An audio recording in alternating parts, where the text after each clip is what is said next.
Advaita Vedanta gives you enlightening concepts and then removes all concepts. And then you go back to the state of being like a child again, with the benefits of self-awareness. So in this video, I want to clear up something that I feel is so important on the spiritual path when you get into the teachings of Advaita Vedanta. This word appearance, this word illusion. Once it clicks, everything will make so much more sense. I also want to answer, while I'm at it, this comment, which is, if everything is Brahman and Brahman is an unchanging reality, then why is there so much change in the universe? I thought I might answer this question because it should be able to tie in with this video. So, Sri Ramakrishna was once asked by a very smart person. They said, sum up spirituality for me in one sentence. I guess they're pretty smart because I don't want to read all these books and listen to all these lectures.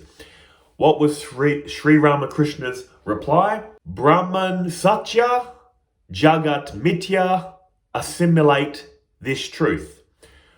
What is that first phrase? It means Brahman is real, the world is an appearance, assimilate this truth. That basically sums up the teachings of Non-Duality, Advaita Vedanta, in one sentence. That is summing it up. The thing is, to assimilate this truth will take time. To understand what this means and to assimilate it will take so much time. And that's what I wanted to clear up in this video. Brahman is real. Brahman is the only thing in existence. And it's not a thing. Brahman is pure existence, pure knowing, pure intelligence. It is one without a second that generates this appearance. And again, I'm going to stress, I want to work on this word appearance, illusion. Because here's one thing we need to remember about an appearance or an illusion. It has a fundamental reality. When I was a kid, I thought the sun was setting. When I got a bit older, I was taught the sun isn't setting, the earth's tilting backwards. I still go to the beach and watch the sunset. That's what it still appears like to me, that the sun is setting. This is an illusion, isn't it? And we also need to remember, there is a real sun. There is a real earth that's creating this illusion. When I'm driving in my car on a long stretch of road in Australia, it's hot now actually. It's December, it's hot now. Sorry, what am I talking about? It's not December. God, it's January. January 2025. I'm living in the past, man. But in any case, it's summer. I'm driving a long stretch of road. I see what appears to be a mirage of water in the distance. This is an illusion made up of the road, sunlight, varying temperatures of air, and my eyes. These are all real things generating this illusion. The final example is a dream at night. Our one undivided real mind generates appearances. I'm only stressing all this to remind us that an illusion has a real fundamental reality. So getting back to this Sri Ramakrishna quote, Brahman is real, the world is an appearance. I did this for so long. I focused on this word appearance, illusion, so much. And in my mind, I dismissed it as nothing. It's just an appearance, it's just a dream. But we need to focus more on the real aspect. This reality is made of truth. It's made of Brahman. It is truth appearing not in accordance with truth, if that makes sense. What I'm driving at is, if you focus on this word appearance, illusion, you can fall into solipsism. You know that feeling, I exist, I know I'm real, how do I know everyone else is real? They could be zombies, cardboard cutouts. This teaching is showing you that Brahman is real. They're ultimately saying your essence is Brahman. You are Brahman. That's basically what they're saying. Tat Tvam Asi. That's one of the 4 Mahavakyas in Advaita Vedanta, the great sayings. You are that. That's what they want you to realize. And what does that mean? How does that translate into this reality of changing appearance? It means, do you feel real? Yes. Which means if the fabric of you and all this reality is one and the same fabric, and you feel real because Brahman is real and you are Brahman, the essence of you is Brahman, what does it mean for all these other appearances? It means they are real too. They are made of truth. As real as you feel, that's how real these other apparent people feel. When it clicks, it will change everything. Because like I said, we get so focused on this word appearance. I mean, we think it's just a dream, it's just an appearance. The sun setting is an appearance, but it is a real sun and a real earth, isn't it? These appearances are made of Brahman. They are Brahman, you're Brahman.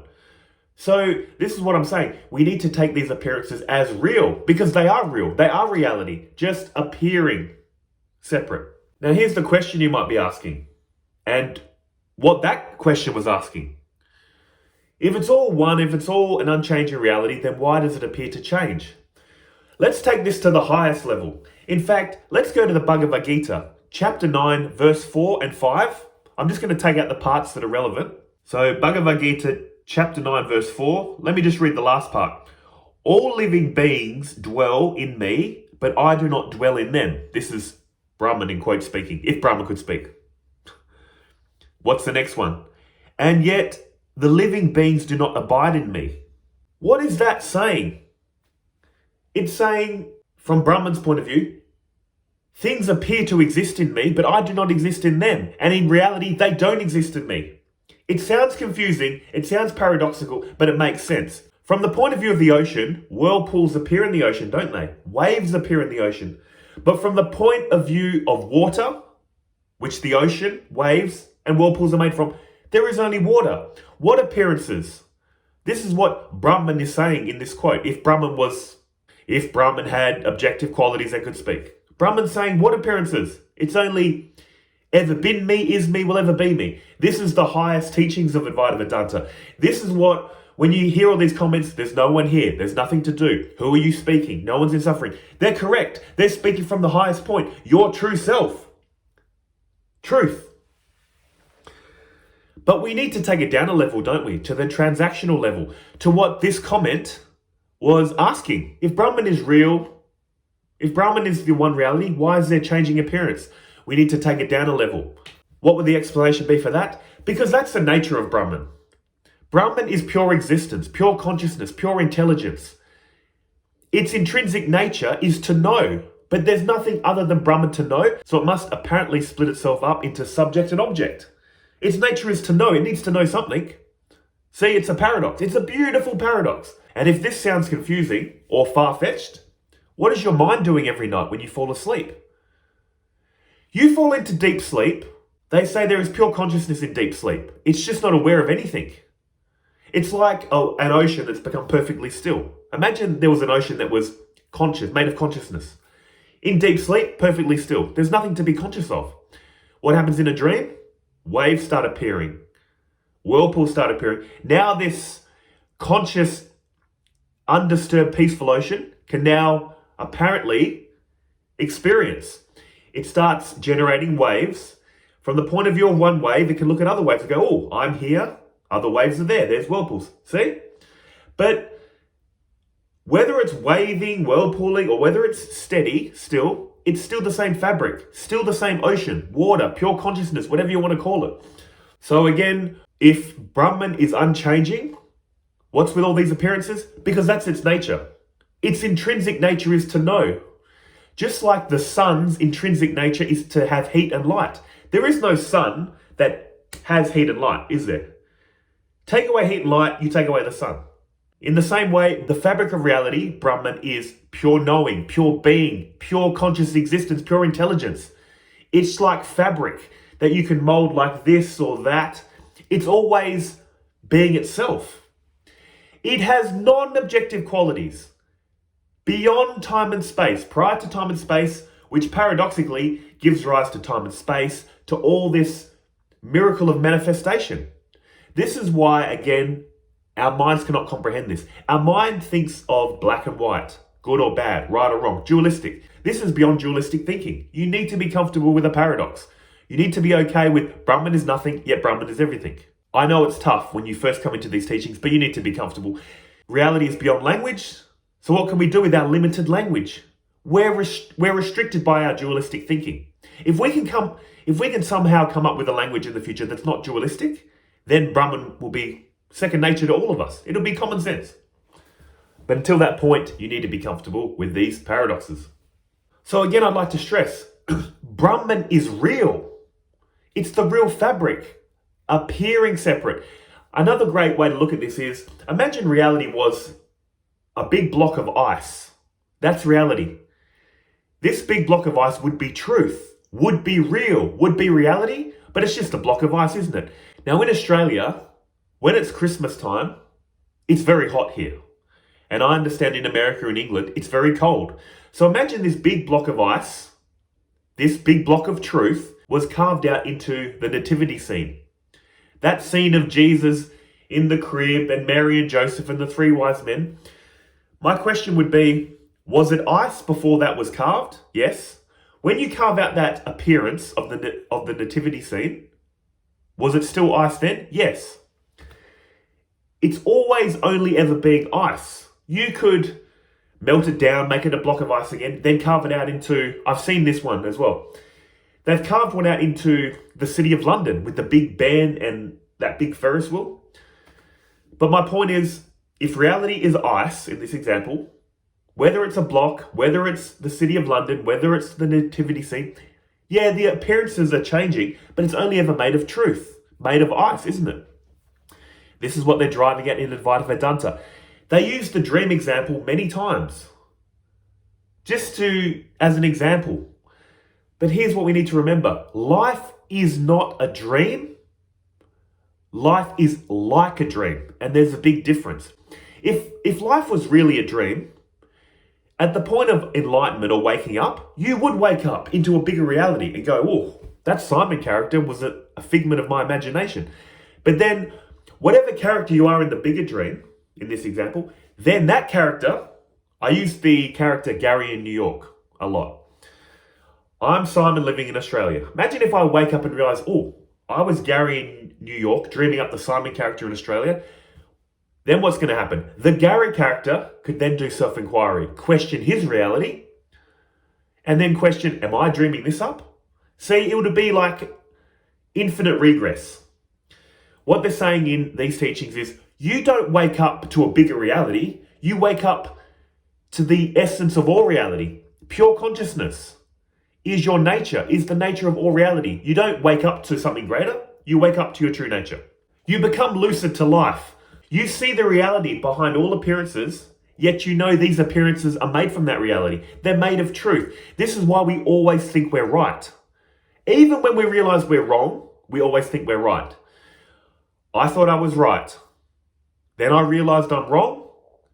Now I realize and think I'm wrong, which means I apologize. They also taught me this when I did self-defense. They say, no one's going to attack you if they think you can defend yourself. Or if they are going to attack you, they're going to attack you in a way where they think you're not going to stop them. For instance, if someone swung at you like this, they're not expecting you to block it, are they? Otherwise, they would do some other tactic. I'm only mentioning this because, again, we always think we're right. We always think what I'm going to do is correct. And I'm the perfect example. I grew up as a Jehovah's Witness. I thought that was right. That was my reality, truth. Then I went into atheism. Thought it was truth. Thought I was right that this Jehovah's Witness stuff is wrong. Then I went into Buddhism. I thought that was truth. And then I thought this atheism thing is not correct, ultimately. Then I went into Neo-Advaita, then Traditional Advaita, then Beyond Non-Duality, I call it now. I call it Beyond Non-Duality, but technically it's probably Real Non-Duality, where I'm at this point where I don't believe in any concepts anymore. And even that's a concept, isn't it? See? I just realized everyone is experiencing truth from their point of view. There is no real truth because you are the truth. Brahman is the truth that emanates this apparent truth. And the issue we have is we take our apparent truth and think it's real. We think we're right, everyone else is wrong. But I'm at this point where I can see everyone is right. From their point of view, however they've modeled their mind, the Christian view, Islamic view, atheist view, Buddhist view, it's the same fabric, isn't it? It's Brahman, it's truth, modeling itself in all these different ways. And when you realize that, you realize you've gone from being a child where you, first of all, when you're a baby, you don't know that you don't know anything. You're in a state of pure being. When you're a kid, you realize you don't know a lot about the world. The world's mysterious. That's why it's a wonder.